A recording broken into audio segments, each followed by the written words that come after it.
Hi, everyone. My name is Paloma Diaz. I'm Associate Director of Programs for Lilas Benson Latin American Studies and Collections. I want to remind you that there are 19 days until the presidential elections. Early voting has started, and you can learn about your polling locations by visiting vote.org. Well, here we are, and we are extremely happy anytime that UT Austin recruits new faculty whose research deals with Latin American and or Latino studies. Our series, Lila's New Faculty Presentation, highlight these new members of our academic community. Today, we're welcoming a new Lila's affiliated faculty. We're honored to introduce to you Dr. Hannah Walker, Assistant Professor of Government at the Department at the University of Texas in Austin. Her research explores the impact of the criminal justice systems on American democracy, with special attention to minority and immigrant communities. Her book, Mobilized by Justice, is available through Oxford University Press and analyzes the impact of the experience with the criminal justice systems on political engagement. Today, we also welcome Dr. Michael Sierra-Arévalo, another UT new recruit. He's an assistant professor of sociology, who's also starting this fall. His research shows how danger and violence influence political culture, officer practice, and social inequality. His first book, Peril on Patrol, Danger, Death, and U.S. Policing, is under advanced contract at Columbia University Press.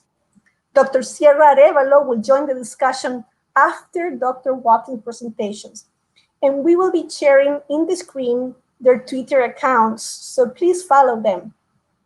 As you see from these bios, today we will be discussing a very timely issue, policing, in particular, the political consequences of policing Latinos. Dr. Walkers, please start.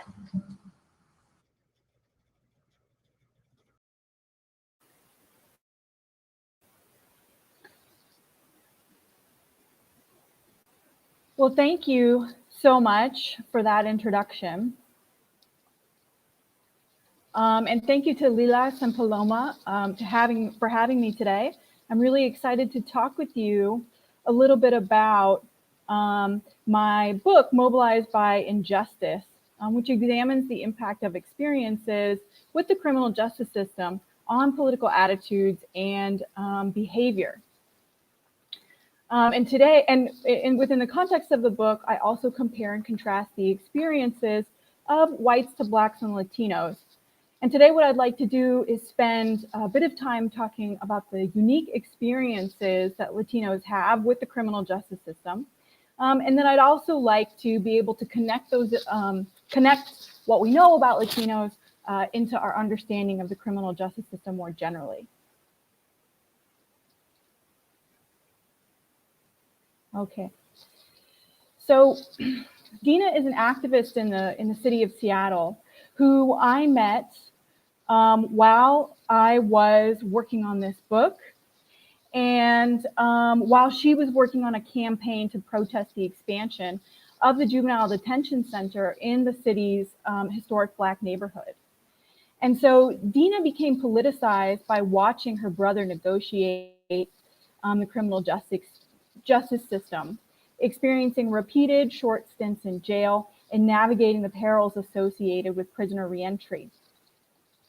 As a consequence of watching him go through the system, Dina's ideas about how the criminal justice system works began to change.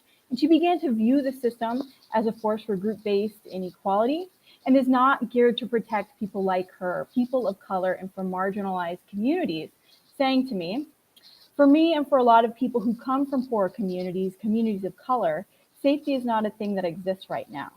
For those of us who are impacted by prisons, we see every day our safety being taken away. For every family member I lose, I'm less safe. That's a thing that's real for people whose communities are over-policed. That's a thing that's real for people whose families are kidnapped by the state. So concluding that the system is a force for group-based inequality prompted Dina to become active in efforts to resist the expansion of the detention center.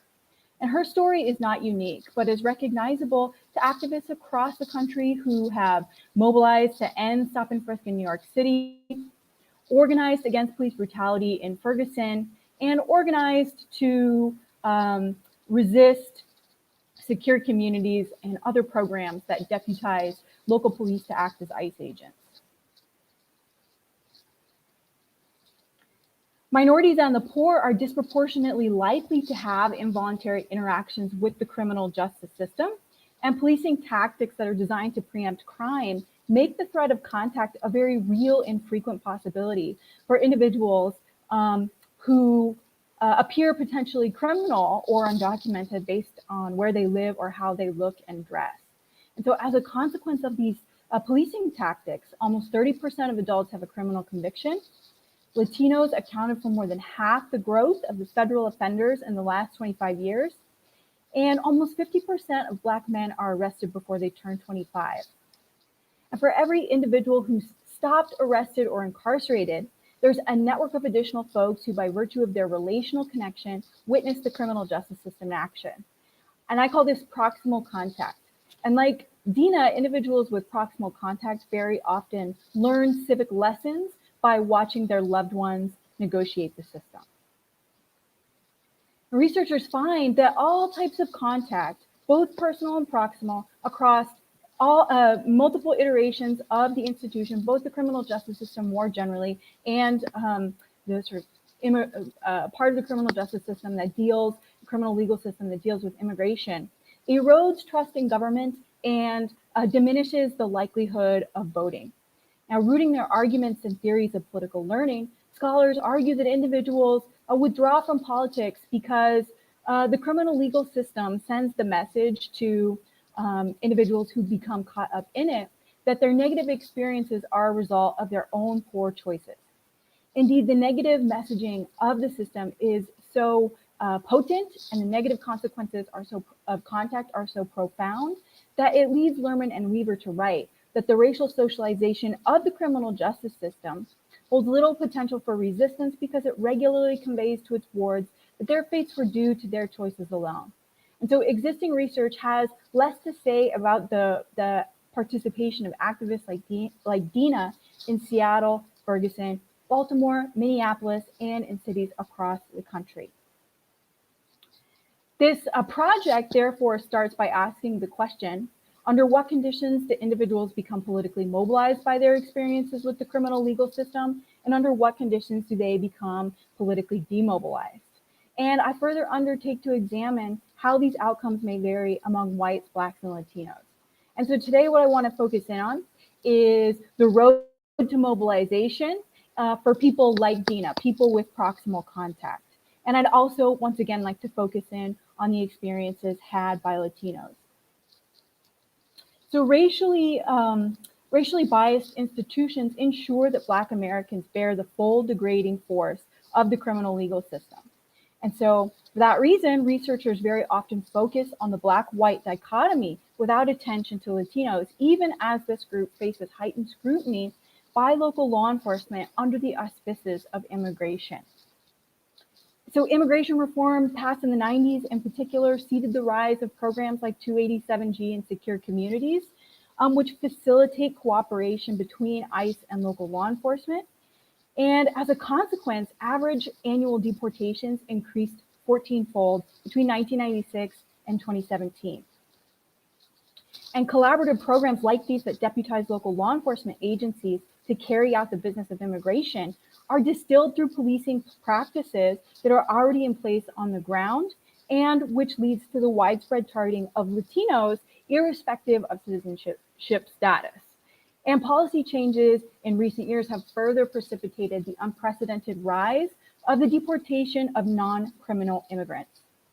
And while roughly 50% of immigrants and 75% of undocumented people in the United States are of Latin American origin, over 90% of deportees in 2018 were Latino. Half of Latinos in the United States know someone who's undocumented, and almost a third have an undocumented family member. And so today, I'm going to focus my empirical analysis on this group. And so a chief goal of this aspect of the project is to bring an understanding of immigration enforcement into a larger discussion of the American criminal justice system. Local enforcement of federal immigration policy is a new frontier for the use of extensive surveillance and monitoring, which are key criminal justice tools. And so a focus on Latinos highlights the efficiency with which the system, which is largely understood in terms of the hyper-incarceration of Black men, is deployed against the nation's largest minority group. Moreover, the experiences of Latinos, whose communities are often mixed status, demonstrates the strength of relational ties to Mobilized and highlights that the racially targeted nature of the criminal justice system itself provides a collective fund for political action. So in order to chart out a path by which individuals may be mobilized by their experiences with the criminal justice system, given the deeply negative material and civic consequences of contact with it, I begin from the premise that the criminal justice system targets minorities and the poor for contact, and that this targeting constitutes a threatening policy environment. Preemptive tactics mean that law enforcement employ physical characteristics in order to make assessments about potential criminality. And this means that otherwise seemingly racially innocuous policies and procedures are unequally applied. And so together with the deleterious consequences of contact across every aspect of an individual's life, the unequal application of the law provides ample reason for members of targeted communities to self-defensively mobilize to try to create change for their families and communities. And so following from this and from Dina's narrative and the other narratives shared with me by activists on the ground, I argue that individuals become mobilized by their experiences when, rather than internalizing their negative experiences as a result of their own poor choices or the personal failings of a loved one, they instead externalize those experiences, viewing them through the lens of injustice and connecting them to a larger set of institutional biases that unfairly target people like them on the basis of race, ethnicity, class, gender, or other group-based identifiers. Within the context of this project, I argue that the primary role for race is in structuring the nature of contact and the types of narratives that individuals have available to them to make sense of their experiences as unjust. And so Latinos, who, as we've already discussed, face heightened scrutiny for reasons related to immigration, and who are uniquely targeted by the criminal justice system through this avenue in ways that are distinct from their status as people of color. And so following from decades of research demonstrating the broad mobilizing capacity of punitive immigration policy, which crosscuts an otherwise diverse community, I argue that Latinos are most likely to be mobilized by their experiences with the criminal legal system when they perceive that they've been targeted for reasons related to immigration, either because they themselves have been stopped on the street and questioned about their citizenship status, or because they have a loved one who's faced detention or deportation. Finally, I argue that voting is the wrong place to look for mobilization that's been prompted by experiences with the criminal legal system. And this is true for a whole bunch of reasons, not the least of which is that many individuals who become caught up in the criminal legal system or who are threatened by punitive immigration policy face institutional barriers to accessing the vote. But we should also expect this mobilization to be manifest in other types of activities because an eroded sense of trust in government that results from experiences with the criminal legal system may likewise be accompanied by a declining belief in the efficacy of elections, even as a newly politicized consciousness compels participation outside of the ballot box. So throughout the course of the book, I draw on 5 different data sets in order to test various aspects of my theory. Today, what I want to do is focus in and spend a bit of time walking you through some of the findings that are derived from one of those surveys, the Latino National Health and Immigration Survey, which was collected in 2015 and affords us the opportunity to develop a rich picture around the types of experiences that Latinos have with punitive immigration policy and targeted policing practices.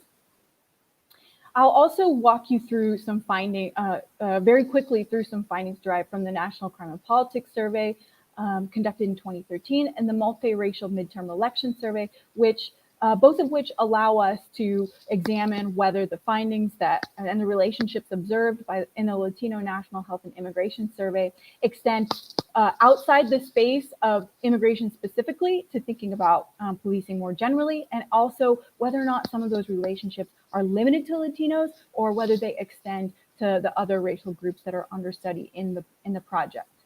I also conducted 59 in-depth interviews with activists, advocates, and community members impacted by the criminal legal system, 20 of which were conducted with Latinos.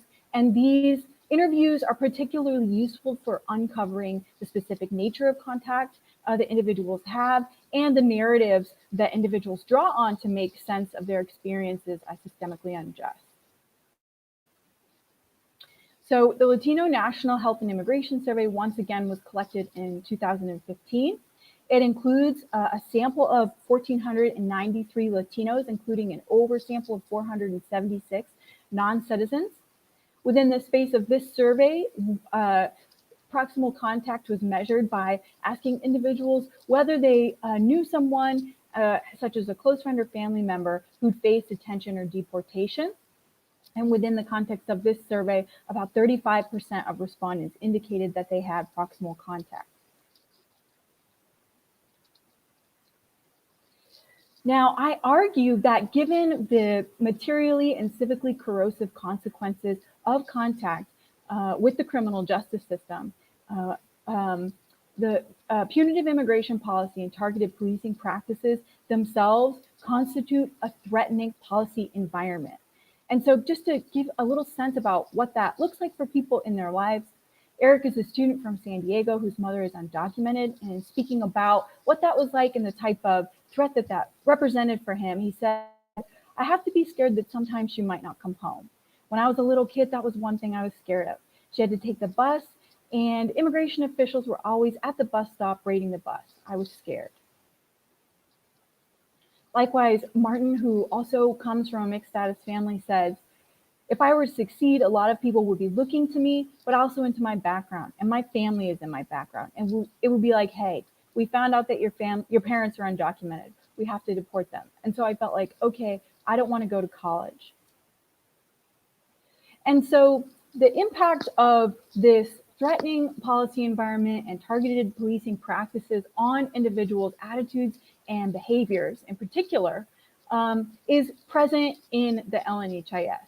So within the context of the LNHIS, we asked individuals whether or not they would avoid engaging in certain activities so that they wouldn't be asked about their citizenship status. And so that's what this graph shows, or this set of graphs. It shows us the likelihood that individuals would say, yes, they would avoid engaging in these activities so that they wouldn't be asked about their citizenship status, among those with proximal contact in red and among those without proximal contact in blue. And so what you can see is that across all of the activities that were asked about in the LNHIS, proximal contact statistically increases the likelihood that individuals say that they're going to avoid engaging in these activities so they won't be asked about their citizenship status. And so this really demonstrates the extent to which a punitive immigration environment and targeted policing practices really impact individuals' lives in a real and meaningful way, given that they're feeling like they can't engage in very important activities like going to the health clinic or contacting their child's school. And so I've argued that this punitive environment can provide fodder for political action, in particular when people connect their experiences to larger narratives of injustice and when they view them as a reflection of a larger set of institutional biases. So Sophia is, once again, a student from Los Angeles. And in talking about her experiences with law enforcement to me, she told me about a time when she was on a trip with her youth group. So she says, "When I was in South Dakota, I was visiting with the youth group from my church. Someone called the cops on us, and the cops came and detained us all. Even when our chaperones came out and said we were going to a youth conference for our church, they asked us all to provide our social security numbers, and they made sure none of us were undocumented and that there was nothing illegal. And so even me, as someone who is documented, I'm afraid of the cops. They don't care if you're undocumented. They target you because you are a person of color." Likewise, Martin, who indicated that he might think about avoiding going to college or think twice about going to college in order to protect his parents, said, around the community where I lived, a lot of parents were undocumented. So they were always in fear of ICE or immigration or police to come around. It was, in that area, it was like Latino immigrants against politics, against ICE coming in and arresting people and deporting them. Growing up, I kind of felt like that. It was like, okay, it's either with US politics or with my family. I have to pick one or the other. And so within the context of the LNHIS, we find that connecting one's individual experiences to a larger set of institutional biases is not unique. And instead, it's pretty common within the context of our data set. And it's in particular common for individuals with proximal contact. And so within the context of the LNHIS, we asked individuals whether or not they thought that there was a heavily anti-immigrant environment present today and whether or not they'd had experiences with that anti-immigrant environment. And once again, proximal contact is positively and statistically associated with perceptions of discrimination in the LNHIS. Okay, but I've also argued that when individuals view their experiences as a reflection of a larger set of institutional biases, that in and of itself can provide reason to mobilize to try to create change for one's families and one's communities. So Sophia, again, who recounted the story with her youth group, where she was asked about her citizenship status along with the other members of the youth group, goes on to say, if you want to go to the lawyers and you want to fight against the police when the police don't want to help you, they're like, why should I help you out? Your family is undocumented or you were undocumented. I'm not going to win anything from this case. So just seeing that and seeing how ICE has done a lot of roundups in the nearby area, in the fields, I don't want to be someone who just lets the police take over. I want to help the people out, change something. Now, I further argued that we should expect to see mobilization that's prompted by experiences with the criminal legal system manifest in activities other than voting. So the first thing I want to do is show you the relationship between proximal contact and perceived discrimination, where in the LNHIS, I'm using perceived discrimination as a proxy for perceptions of injustice. I would like to show you the impact of those on voting behavior. So that's what this graph is showing us.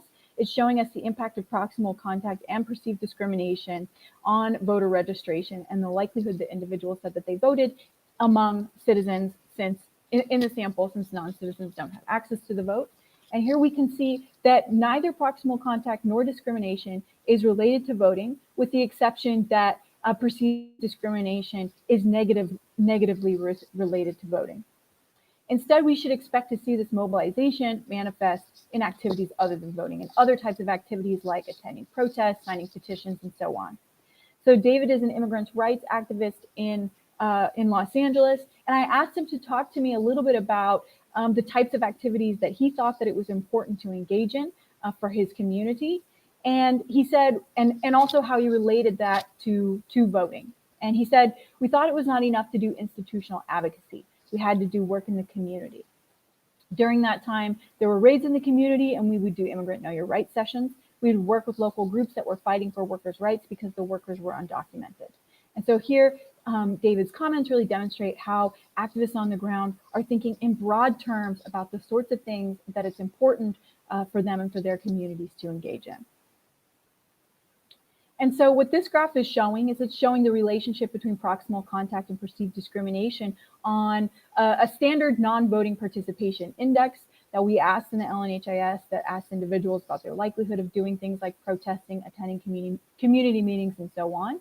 And so you can see here that both proximal contact and perceived discrimination are positively associated with non-voting participation. But this isn't what we really want to know. What we really want to know, what we're really interested in, is how do we get from proximal contact, which carries with it all of these negative material and civic consequences, how do we get from there to heightened participation? We want to know to what extent perceived discrimination underlies this positive relationship that we've observed between proximal contact and participation, where the expectation is that absent perceived discrimination, proximal contact will not be related to participation or will be negatively related to participation. So in order to assess this, I employ a moderation analysis and I interact proximal contact and discrimination. So that's what this graph is showing us. It's showing us the expected value of participation on the y-axis, given perceived discrimination on the x-axis, among those with proximal contact in red and those without proximal contact in blue. And you can see that proximal contact without absent perceptions of discrimination is not related to participation. We also see that discrimination in and of its own right is positively associated with participation, even absent contact, but proximal contact in particular takes on that positive relationship with participation when it's combined with perceptions perceived discrimination. So now what I'd like to do is walk you really quickly through a corollary set of findings derived from the National Crime and Politics Survey and the Multiracial Midterm Election Survey. And so the reason that I want to do that, I have a few reasons that I'd like to do this. First of all, within the context of the LNHIS, we had to draw on perceptions of discrimination as a proxy for perceived injustice. Within the context of these two surveys, I was able to field a battery of questions that get closer to perceptions of injustice, that ask individuals to evaluate the types of activities that they think law enforcement engage within the context of their communities.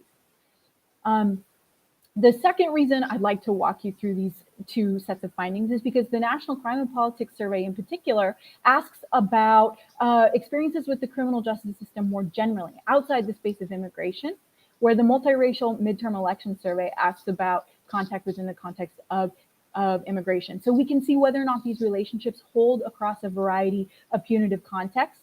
And then lastly, we can evaluate, both of these two surveys include subsamples of white and Black Americans as well. And so we can evaluate whether the relationships that we have observed are limited to Latinos within the context of immigration, or if they extend more broadly.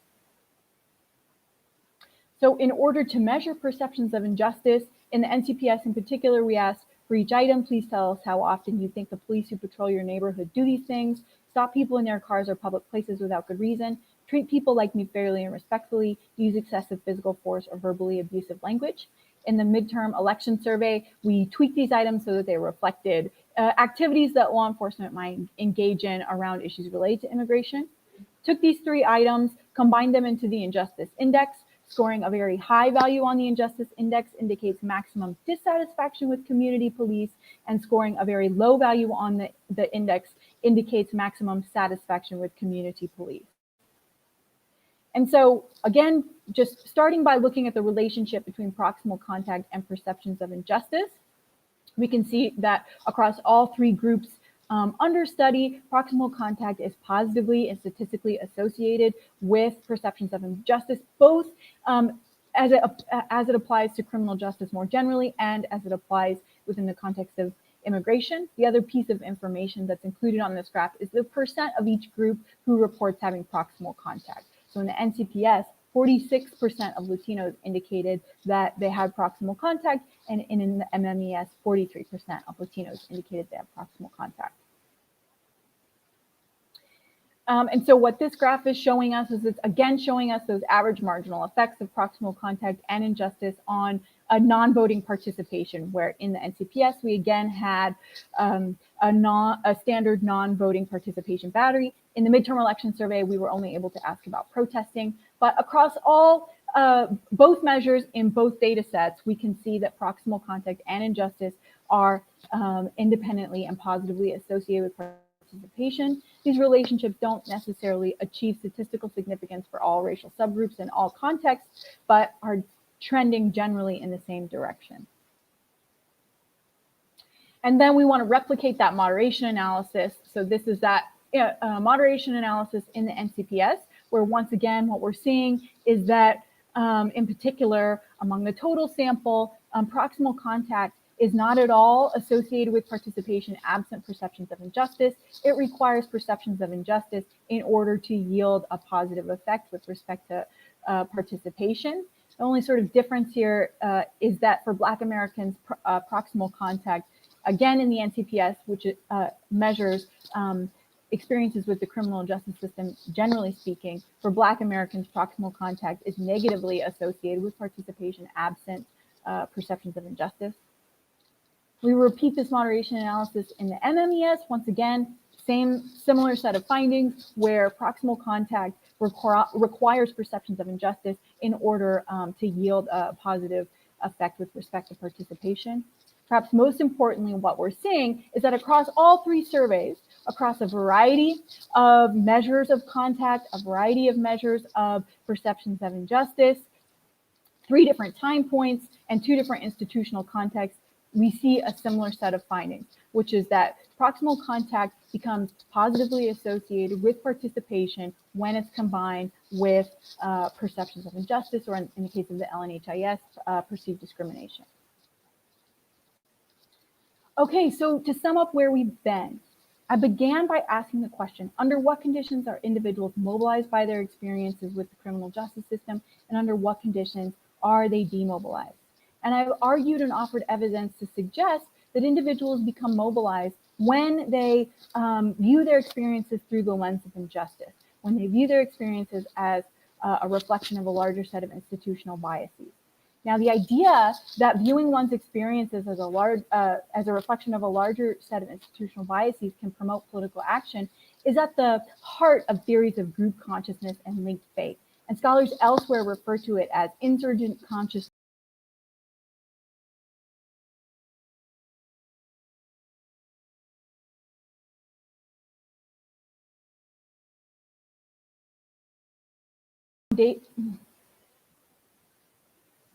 It is foundational to theories of collective action.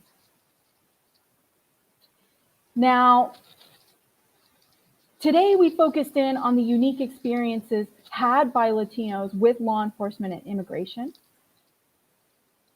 This focus illuminated the means by which, in an era of preemptive policing, law enforcement can be deployed to target the nation's largest minority group. Immigration policy distilled at the community level through local police results in the widespread targeting of Latinos irrespective of citizenship status. Latinos are constructed as immigrants based on their appearance, accent, and language, and immigrants are constructed as criminal via the language of illegality and the penalty of detention and deportation. Experiencing that negative construction via proximal experiences with the criminal justice system increases perceived discrimination among the broader community of Latinos. Latinos interpret their experiences with the system as unjust, and they respond to that injustice by mobilizing against what they see as systemic oppression. But I've also further offered evidence that the mobilizing impact of a sense of injustice extends to all racial groups under study, even as Blacks and Latinos face unique struggles with which whites simply do not contend. So the explicit racial inquiry undertaken by this project lays the groundwork for future research on the Black Lives Matter movement and the myriad of allied groups that lead the current movement for civil and human rights. But the implications of this project are political as well. Even as the criminal justice system creates and recreates deep and lasting racial inequalities, it also creates the possibility for a multiracial coalition to contest its legitimacy and advocate for reform. Rather than feeding back as a withdrawal from politics and an alienation from the political system, discontent with punitive policy is potential political power. And so with that, I want to leave you with one final quote from Dina, whose story opened this talk. In speaking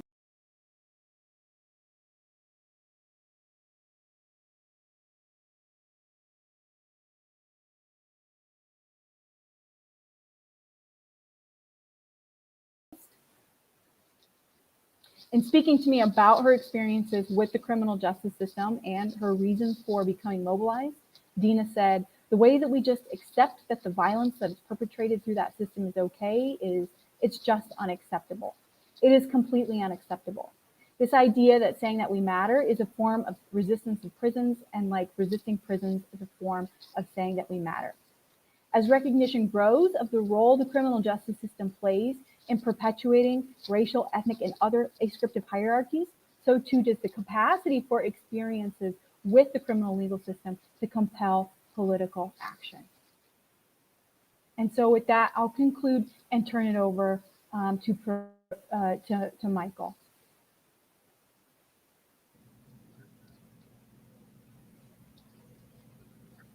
Paloma, I think you're muted. Let me try again. Sorry, just before introducing Dr. Sierra-Arévalo, I want to remind everyone to post your questions if you're watching on Facebook, on Twitter. In our experience, people post questions in the last 5 minutes and we can never get to them, so post them right now. Dr. Sierra-Arévalo, please go ahead. Thank you, Paloma, and thank you so much, Hannah, for this very insightful presentation on an issue of tremendous importance, particularly in our current climate when it comes to policing, politics, and the broader body politic. I think that my initial question is one that speaks to a current moment where a lot of Americans are awakening to a reality that's as old as the history of the country itself. And that is a history in which Black people in particular, or people of color, have been dehumanized, have been marginalized by state agents in various ways, some that are overt and violent, others which operate through policies, others which operate through laws. And so I was moved by some of the accounts given by the individuals that you spoke with, and this is a good opportunity for me to plug qualitative methods and qualitative data. So thank you for fleshing out those macro level trends with the stories and the experiences of individuals whose lived experience is often pushed to the margins by the way that we choose to collect and make use of data. But one thing stood out to me, in addition to how you've shown that there is a linked fate, a sense of shared Latinidad, which some people awaken to in the course of experiencing oppressive state control. There's also a thread, and I recognize this as well as some of your written work, not just this presentation, that many of these individuals reference specifically people of color more generally. There's obviously the components of my family and my friends who are undocumented, or they themselves are undocumented, but they also frequently reference this broader system which targets people of color, not just those who are undocumented or who have to wrestle with the precarious status of not having papers.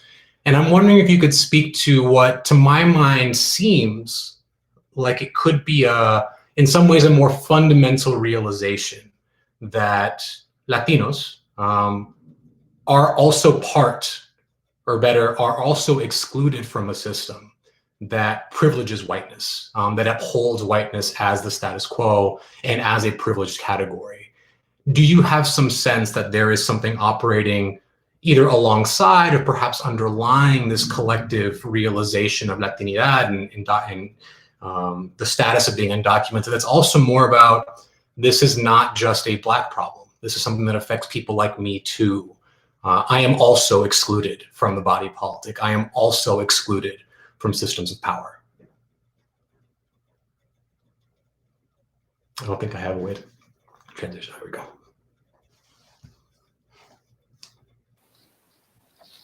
Thank you so much for your question, Michael. And I think all of your comments were really profound.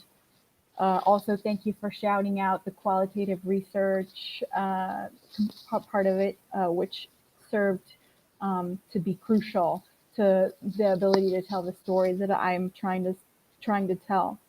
And so I think, so just to answer it in the most straightforward way as possible, the answer is yes, right? And so I'm trying to tell a clean story about immigration, and within the context of the book, it gets a little more complicated because I look at the cleavage of citizenship and I distinguish the experiences of citizens from non-citizens.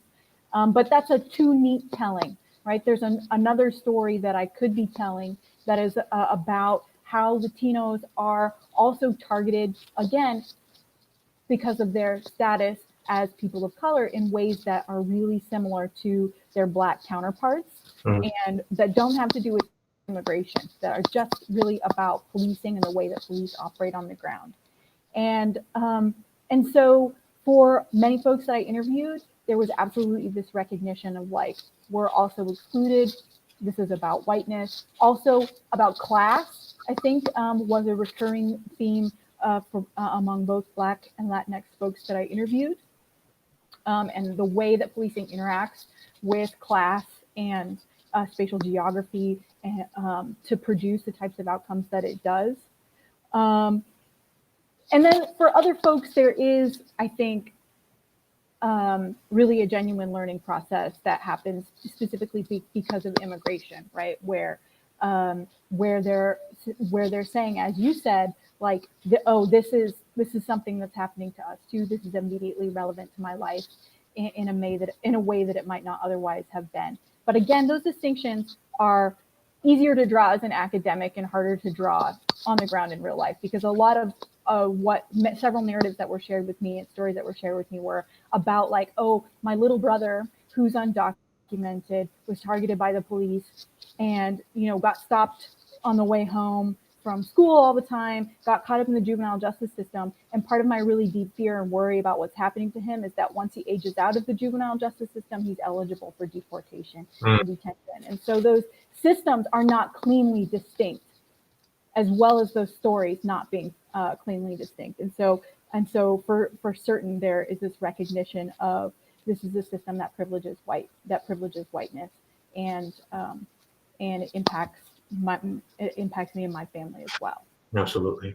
So one thing that I noticed is that there was that rhetoric around this, call it like a supra racial group that came up in the interviews that the pieces that I saw. It concentrated, from what I could tell, among younger Latinos. It concentrated around students. It concentrated around folks that either were at the tail end of public education, or maybe they had gone to a little bit of college. Do you have some sense about how this either supra-Latino realization or their identification with this broader narrative of the plight of the undocumented is something that is gradated by age? Is this something that you can see broken down more cleanly between lower class Latinos or more educated Latinos, higher class Latinos? What's your sense of that in a more demographic scale? Yeah, so I mean, part of the youthful nature of the narratives that came out in the book have to do with who was willing to talk to me, to be honest with you, right? And so there's a skew in my interviews, in particular among the Latino community, of college age folks. And part of that is the nature of qualitative research, right? Where very often, you know, there's a trust barrier there. The people who you're able to first start speaking with are people who relate to you on some level. And so there's a skew there for that reason. But having said that, I also interviewed folks who were instrumental in founding and developing the organization Keresen in Los Angeles, which was founded in, I think, 1980, and was founded in response to the Central American refugee crisis and the influx of refugees to Los Angeles.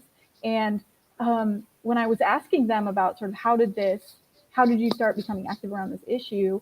What does it have to do with law enforcement? The response that I got was, it was all about law enforcement. From the very beginning, it was all about law enforcement, because law enforcement were on the street stopping people for no apparent reason and asking them about their citizenship status, and they were getting entered into deportation proceedings. So one of the first things that we did was become organized to try to get Special Order 40 passed in Los Angeles, which ends up being sort of an early version of a sanctuary bill at the city level. Mm-hmm. And so I'm not sure about age, I guess, is kind of the answer, because I think there's as you noted, there's a long history of activism around these issues that begin with law enforcement and the presence of law enforcement in the streets. Right. Now, having said that, I do think that, and I've seen this come out in particular among Black Americans, that the younger cohort are more likely to become mobilized, for that to translate into political action. Right. So for that to translate into political action, even if the sort of latent narrative is there for older folks. And that political action, is that the same kind of action that you highlight in your work, which is non-voting political action, or do we see any kind of shift towards translating that that kind of political furor, that awakening into votes, which in the case of Latinos in the US is particularly salient considering the long history of their voter turnout being lower than Black Americans and white Americans. Right. So primarily where we see the movement is on non-voting behavior. But I think the thing that I want to say about voting is that the findings that I presented to you, with the exception of discrimination, but when it comes to proximal contact, the findings that I presented to you and the findings that are, I think, in the broader literature around this type of contact are null. They're not negative, right? So the literature would lead us to think that that we should see people withdrawing from voting. A lot of literature around this topic really is looking at people who have had really intense personal experiences with the criminal justice system, and those folks withdraw from voting. But when it comes to people who have had less intense experiences that are proximal, experiences where they've been maybe stopped on the street and questioned, but that didn't lead to an arrest, we see null findings on voting. And I think that's really important because it suggests that there's room there to convert those folks into voters. And now I want to just say one plug for another project that I'm working on currently, which is a Get Out the Vote project. It's a field experiment where we're targeting individuals with felony convictions, but who may nevertheless be eligible to vote because they've completed their terms of their sentence. We conducted a few pilot experiments between January and now, and we're currently in the field right now. But in our pilot experiments, there is suggestive evidence that we can mobilize these folks. That if we reach out to them, talk to them about the fact that they are eligible to vote, provide them with the resources to get registered, that's effective. That's wonderful. That's tremendous, and that's my assumption is a relatively small in the language of kind of behavioral science. It's a nudge, a small nudge, then can have a potentially very large effect, or something like voting. Correct. Yeah. Thank you to both. We're going to start with the questions, but I have to say that Lila Svensson is very proud to create these spaces of interdisciplinary discussion. So I'm glad that you both find so many interesting angles of comparison between your research. I have a question here from Professor Raul Madrid in the Department of Government. He wants to know if your results, Hannah, vary across different groups within the Latino community, Mexican Americans, Puerto Ricans, Cubans, etc. Is there a variation between the United States by region? Okay. Okay, so what I can say, so unfortunately, even as robust as our samples are, they're not robust enough to really drill down on individual country of origin groups. What I can say is that when we control for things like Mexican American origin or Mexican origin, the results persist. So it appears to, so the findings appear to hold even above and beyond just individuals of Mexican origin, which is where we might expect to see quite a lot of activism. The other part of the question, so I guess before I move on from that, the other thing that I want to say is that my expectation would be that if I conducted interviews with folks from different parts of the country, if I went to New York and conducted interviews, most of my interviews come from the West Coast because of by virtue of where I was located when I was doing the research. If I were to go to other parts of the country, I anticipate that those narratives would look a little bit different. In particular, Puerto Ricans in New York City may have narratives that look a lot more like Black Americans, less unique to immigration. That would be the sort of thing that I would anticipate. But unfortunately, unable to drill down in the large N data on that specifically. The second question is about region. Now, once again, the data within that I've been able to draw on are nationally representative. So it makes it hard to drill down on specific regions within the United States. I will say I've looked at tons of data, scads and scads of data, and this positive relationship between proximal contact and participation is very robust. The one piece of variation that I haven't been able to explore that I think is particularly important has less to do with region of the United States and more to do with the urban-rural divide. Mm-hmm. So part of the story that comes out in the book that I wasn't able to share with you in the talk has to do with the role of community-based organizations that provide the opportunity to participate and that are a natural point of contact between individuals who have had experiences with the criminal, for individuals who have had experiences with the criminal legal system. But we might also imagine that those types of organizations are more readily available in urban spaces than they are in rural spaces. So I think that that's probably the cleavage that has a lot to give, but which I've been unable to examine. And Michael, about that, would you like to add something, or we can go to the next question? Yeah, so I'm definitely outside of my wheelhouse on what kind of variation we're going to see. I will say that my experience being with police is that the local context with regards to immigration enforcement almost undoubtedly is going to shape the understanding of how law enforcement relates to the local population. I'm thinking about things along in Arizona, for example, when you have the SB order, there is a deep tension between, say, local departments versus sheriff's departments in terms of who is very actively enforcing immigration law. You think about the famous Sheriff Arpaio and his sheriffs versus, say, the Phoenix Police Department that very actively is saying, we do not enforce immigration law. We are looking to build relationships with the Latino community. We're not trying to alienate people that we depend on to report crimes.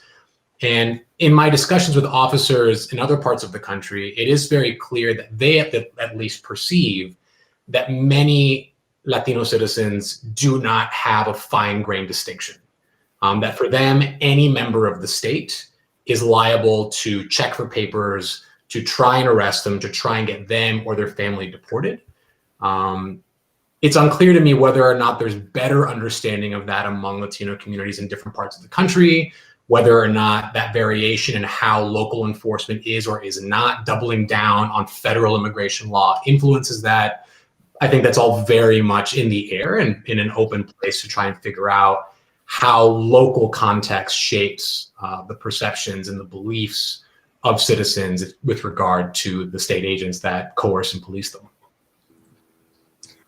Hannah, do you think it's accurate to say that in general Latinos are undercounted in the criminal justice system since it may be more common to collect data about race but not ethnicity? I mean, I imagine Afro-Latinos may be counted as Afro-Americans but not necessarily as Latinos, for instance, or why Latinos may not be considered Latinos. What was your experience with that? Yes, absolutely. I think that Latinos are undercounted within the context of the criminal justice system. I actually just had the privilege of hearing a talk given by Ayo Lanayanu, who is an assistant professor at the University of Toronto, who undertook to examine the extent to which administrative records of arrests accurately captures race and ethnicity, given that officers are themselves the ones who are very often translating that information. And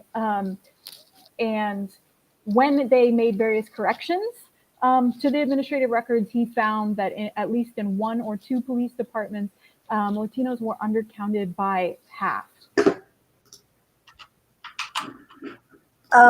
This question, I guess, can be for both of you, comes from Sandra Garcia, and it has to do with the culture within the police and also border enforcement. Are they like cross-training? Do they reinforce each other? Do they share common practices? Have you seen any comparison between those two institutions? I've not seen comparisons between those institutions that I am able that are coming immediately to mind. Local police become particularly important as a mechanism because they facilitate the rise of interior enforcement in the United States away from the border. So if we think about the development of immigration policy, what we know is that first the border becomes heavily militarized and policed. And then in the late 1990s and 2000s, the development that happens is that militarization and that extraordinary policing extends and expands dramatically into away from the border and into the interior part of the country. And so that's facilitated by the technology of local law enforcement that's already on the ground. But also to a point that I think Michael made, which is about how local police themselves are not necessarily interested in creating an antagonistic relationship between law enforcement and communities on the ground. A lot of the way in which this expansion happens is through database sharing and through sort of using the space of prisons and jails to be able to check for documentation status when somebody gets picked up and taken down to the station. And so that database sharing is not really about what police are doing necessarily. It's just about using the efficient space of local jails and prisons to begin regulating and begin carrying out immigration policy. And so police themselves may be interacting with the community in ways that are less antagonistic, even as the infrastructure becomes very threatening for Latino communities. Yeah, one point of clarification that I think for those that are not spending a lot of time thinking about the issue of law enforcement or the criminal legal system in the US more broadly, there's a lot of heterogeneity across the US into how this actually plays out. By and large, when you talk about like the county jail, that's sheriffs. And there is some really good work. So I'm thinking of the work by Amada Armenta in her book on the policing, specifically the use of traffic investigations and licensure as a not explicitly Latino targeted policy and mechanism, but one which gets disproportionately used on Latino drivers as a means of criminalizing what would otherwise just be a ticket, but it turns it into a very intense contact with very intense outcomes, negative outcomes for individuals. But a lot of the story of the direct cooperation between the federal government and ICE, for example, that's happening in jails, and that is the purview of sheriffs. Those are elected officials. Those are not appointed officials like police chiefs. And so once you get down to the ground level, how immigration policy, the law on the books, so to speak, becomes the law in practice, is a lot of gray, is a lot of difference between this town and this town, even the same state. I think one of the original questions was, is there interplay between things like CBP, Customs and Border Patrol, and local police? And the answer is yes. Part of it is definitely what Hannah mentioned about database sharing. There are these data clearing houses which connect FBI, CBP, ICE, local sheriffs, local police to alerts about various threats. And so this is kind of where my work focuses on, is threat. Who do you believe poses a threat to you? And what steps do you take to keep yourself as an officer and your fellow officers safe? In one of my field sites, which is in the Southwest, the rhetoric that you hear from CBP officers is much more focused on the border. It's focused on cartels as like this boogeyman, even though the vast majority of what even CBP does has nothing to do with gold-plated AK-47s that you see in the movies and barrels and barrels of cocaine. It's actually much more mundane. It's mostly human rights, a human rights version of social work that they actually have to do most of the time. Similar to police, that most of what they do is not gang feuds and murder and robbery. Most of it is picking up the broken pieces of the social system. But along the border, the rhetoric about things coming across the border posing a threat is very much the same. In some of the recent investigative journalism work on these secret Facebook groups within CBP or within police departments, the rhetoric is the same. The racism is the same. The misogyny is the same. And in part, that's because the institutions themselves they're heavily male. They are heavily punitive. Culturally, they are very similar, even if the specific mandate of the institution is slightly different. Okay, so to close, let me ask a question about the elections. Do you think that if Trump doesn't win, there will be an impact in the cultural component of the police institution, or the president really doesn't matter within the practice and culture of the institution? Michael, you want to take that one first? Sure. I think the short answer is that, so I have, as you might imagine, been paying very close attention to some of the rhetoric from within policing, and I've seen some of it up close and personal. Policing has always been conservative, as far as I'm not a historian, but as far as I can tell, has always been conservative politically. But there's a particularly virulent strain of that has been amplified in recent years. A recent report that I just saw has linked QAnon, for those not familiar. It's this very popular online conspiracy theory. And there are officers that are very publicly, including in New Haven, where I was at graduate school, an officer was publicly podcasting about QAnon conspiracy theories. They've been identified in these anonymous forums online. Unprecedented things like the New York City PBA, the Police Benevolent Association, has come out and endorsed President Trump. Popular law enforcement outlets like Law Enforcement Today are actively producing news stories. It's basically just social media content. News is a strong word to describe what that is. That are in support of President Trump and in support of more punitive policies. Should President Trump win, I don't think there's any reason not to think that those strains of police culture, of the darker and more problematic sides of policing will not become increasingly clear and increasingly overt. Yeah, I think that's right. That resonates with the way that I think about it. I think that just the last thing that I want to add is that it is, though that is the case and that's super important, we should also not lose sight of the fact that even if Biden is elected, these problems with policing and with criminal justice in the United States do not go away. They're not resolved. They're with us for the long haul. We have a lot of work to do to try to rectify them. Absolutely. Thank you to both of you. We're looking forward hosting again our reception so we can meet all our new faculty face-to-face. And we're looking forward to opening again our library so you can come and walk through the Benson collection, which I'm sure you will appreciate it. Thank you so much to both of you. We're going to keep promoting this video.